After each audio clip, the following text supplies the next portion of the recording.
This is Optimal Living Daily, episode 2272, How to Be Your Best Self When Life Gets You Down, by Burgan of ifitbringsyoujoy.com. And I'm Justin Malik, your personal narrator, reading to you every day, including holidays and birthdays. It is my birthday today. It's a big one this year, but I'll go ahead and let you guess what that is. So for now, let's get right to our next article and continue optimizing your life. How to Be Your Best Self When Life Gets You Down, by Burgan of ifitbringsyoujoy.com. Lately, I've found myself questioning so much in this world that currently looks strange and uncertain. Although when is anything in life certain? Many people are really hurting, and it's easy to slip into a place of doom and gloom. Instead of focusing on things I can't control, I've been purposely thinking about how I can positively impact the world. I decided that looking at myself is the best first step. Without me being the best, beautiful person I can be, how can I have a positive effect on anyone or anything else? Personally, I believe the world is in an incredible time of change. It may seem like it's not changing in the right direction, but I choose to believe it can and will. Is our world bouncing off its lowest low so it can strive for its highest high? Bounce into a more awakened, better world? Well, certainly possible. You might be thinking, I'm just one little person on this planet. There's not much I can do. I beg to differ. What ripple effect are you creating? Just like a stone that's thrown into the water produces ripples, each of us produces ripples based on how we show up in the world. I've written many times on how the ripples of kindness are a powerful way for one person to touch friends and strangers alike. You showing up as your best, beautiful self will make a difference to the world. The ripples you create by showing up as your best self can have a huge impact on others in this world. Well, what type of ripples are you sending into the universe? Are you showing up as your best, beautiful self so you can create ripples that have a positive, high impact effect on other people? We all have our individual talents and desires, and we each get to decide how to use them. 5 self-reflection questions to lift you up when life gets you down. My gratitude goes to Jennifer Flynn, the balance maven. She facilitates our Monday afternoon club where we, quote, talk about what is most pressing in our inner and outer worlds and commune with one another in the most meaningful ways, end quote. Yesterday, Jen posed 5 questions for us to think about during times in our lives when hits the fan. I found them incredibly powerful as a way of looking at myself and deciding what I want to do. Number 1, when and where today can I stop, pause, rest, and heal? Notice it says when, not if. Take care of yourself first, and then go out into the world and be your best self. This is something I'm passionate about because you can't show up as your best self if you're depleted and not well. If you take time for yourself, you'll be the happiest version of yourself. This may sound overly positive, but it really does have an impact on your life. It's important. When you feel your best, you can give your best. Look at it as a gift that you give not only to yourself, but also to those who you love. Even just a few minutes each day will help you to stop, pause, rest, and heal. Number 2, what do I need right now? If you're feeling stressed or overwhelmed, take the time to think about what will help you.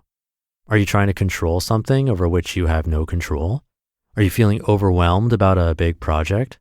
Try breaking it down into smaller steps so it feels less big.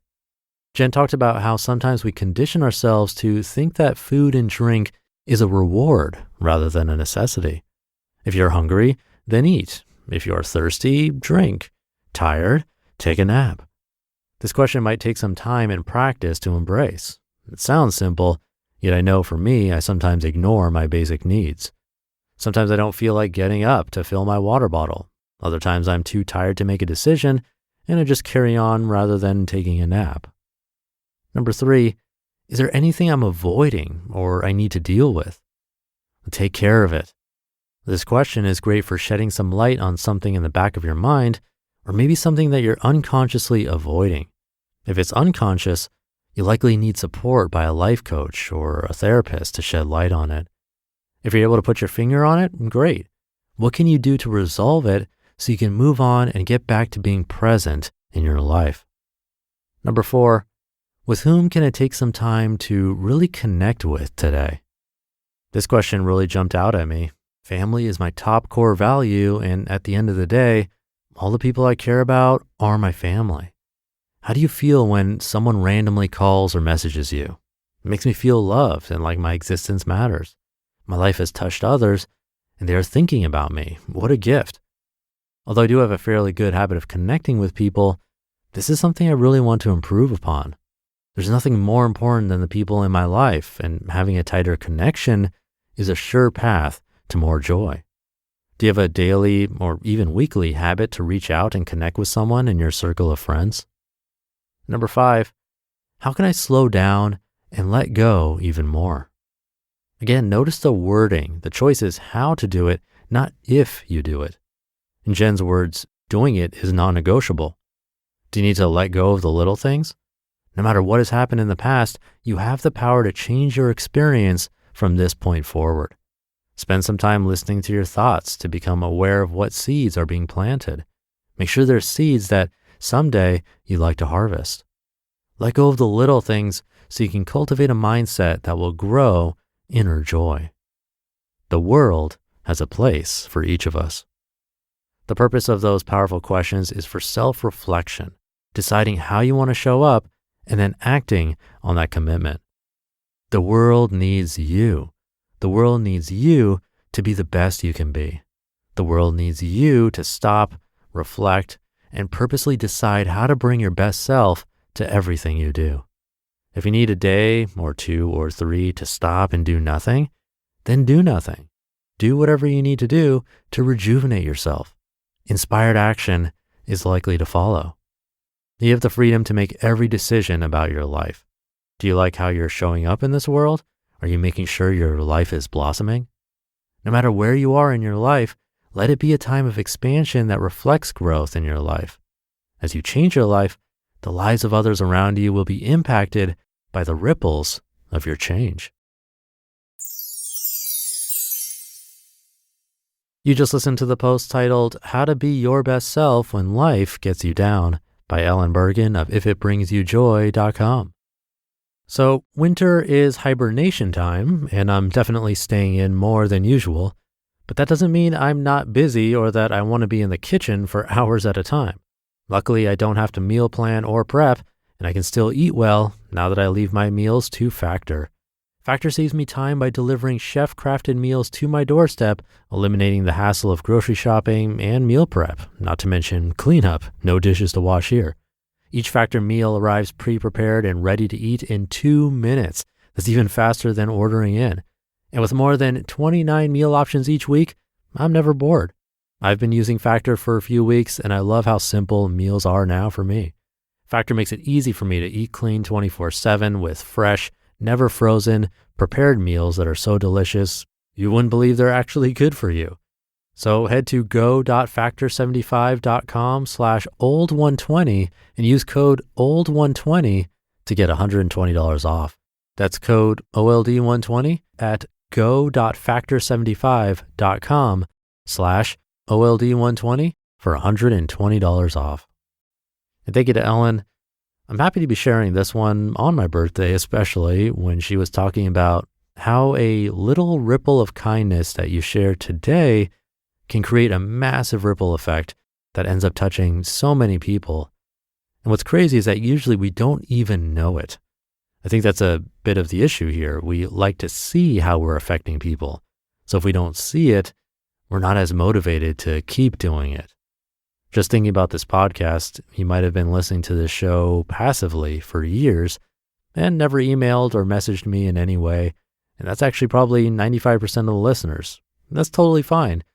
It would be really difficult for me to answer so many emails.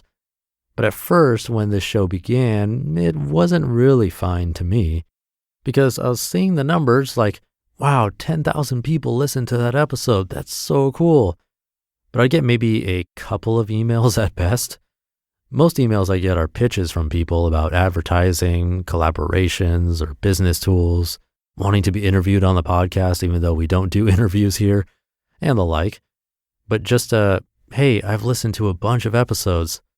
Those emails are more rare than you'd think. Luckily, I just got one today. That was really nice. But I had to learn to get that feeling of satisfaction and purpose and like I'm making a difference from inside rather than relying on it externally from other people. This is a bit of a sidestep from this article, but something I haven't quite explained fully before, so kind of nice to get to do it on a milestone birthday for me. Speaking of, this was not a big way of me asking for you to send me an email to let me know you exist and then do it on my birthday. I promise that's not the intention. Actually, if you say nothing, but got someone else to listen to this show, that would mean even more. That's actually an amazing way to create a ripple effect. It's showing someone what a podcast is, even if it's not this show. I showed my mom what a podcast was a couple of years ago, and now she listens to a bunch of shows and then shares it with her friends, and they've now discovered the wonderful world of online audio in podcast form. So if you have a chance today to either show someone what a podcast is or get them to subscribe to or follow this show, that'd be the best gift to me ever. So thank you for that. Thank you for listening. Have a great rest of your day, and I'll be back tomorrow where your optimal life awaits.